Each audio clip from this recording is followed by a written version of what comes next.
Hey guys, it's Barrett from Projectbookvlogger, and it's really hot. Like, I just can't even with this heat. I haven't reviewed in a couple of months and I apologize, but today I am here to bring you a book review about a really exciting book that I loved. I read it for grad school and I fell in love with it. I read it in 24 hours, which is something that I rarely do with a book just because I'm so busy. But it is called Matched by Ally Condie. I've heard a lot of buzz about this book. It's been out for a couple of years now, I believe. And I knew it was dystopian, and I knew it was a romance, and I hadn't immediately picked it up because I'm not a huge fan of dystopian novels. Like, I enjoyed Hunger Games, and I hopped on that bandwagon. But just, I don't know, there's something about dystopian novels that I just don't like. It's so hot. Can I just say that? I'm sorry if I'm sweating and looking glistening. It's just really hot. Anyway, the book is about a girl named Cassia, and she is 17 years old and lives in a society that is reminiscent of the society in Lois Lowry's The Giver. So if you enjoyed reading The Giver, you really will enjoy reading this book too. Cassia lives in a society where everything is chosen for her.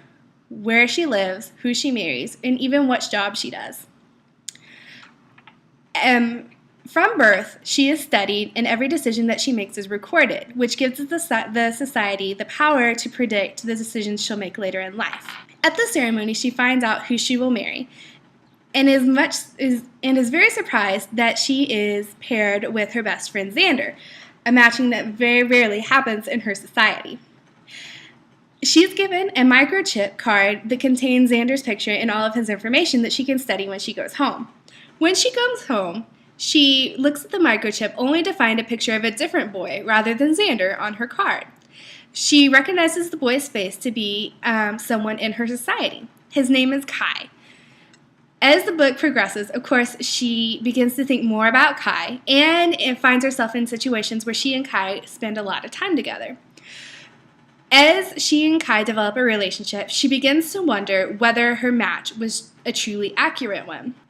I won't give away any more spoilers than that, but it ends very well. What I do want to talk about is the book itself and how it's written. Ally Condie uses Dylan Thomas's poem, Do Not Go Gentle Into That Good Night, which is a phenomenal poem that I suggest you all should read if you have not read it already. She uses that poem to center all of Cassia's thoughts and feelings towards her society.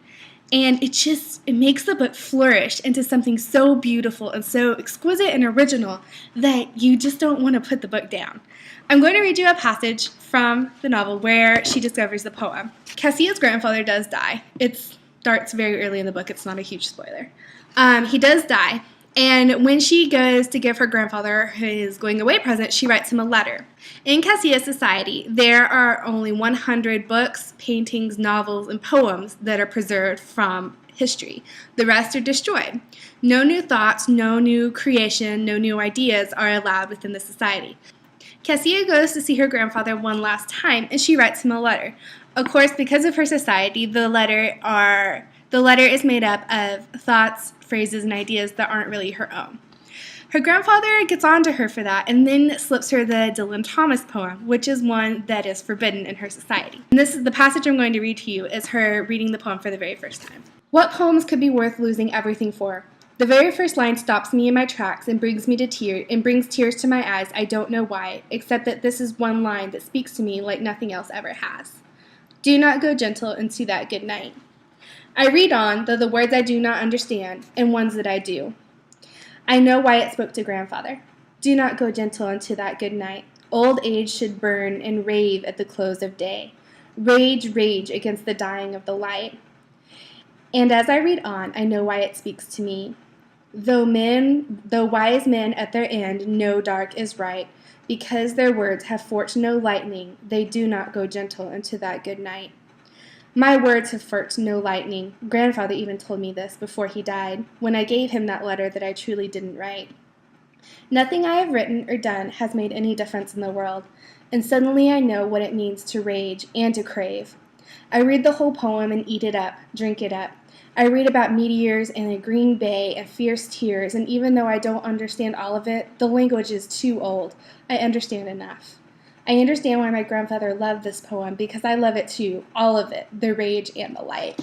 And that beauty, that passion for life and new ideas and the preservation of ideas through words, and it's just so exciting, and it just continues throughout the whole book, and I love it. And you want to cheer Cassia on, and you want her to write and create. And when she meets Kai, he teaches her how to write, and she starts writing things and telling stories, and it's just so exciting.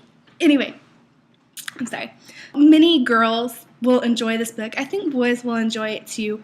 If you did enjoy The Giver, I think you will really enjoy this book. If you love poetry, if you love writing, you will really, really like this book too. So I suggest you read it. It is called Matched by Ally Condie. Check it out at your local library, because libraries are awesome. Or if you want to read the Dylan Thomas poem, it's called Do Not Go Gentle Into That Good Night, and you can find it online, and I'll link to it just because it's a really good poem. Anyway, next week, or in a few days, probably, I will be reviewing What I Saw and How I Lied by Judy Blundell. Awesome book, too. It is not dystopian. It has a completely different tone to it, but still great. Anyway, thanks for listening to me ramble, and it's still really hot, so I'll see you guys later.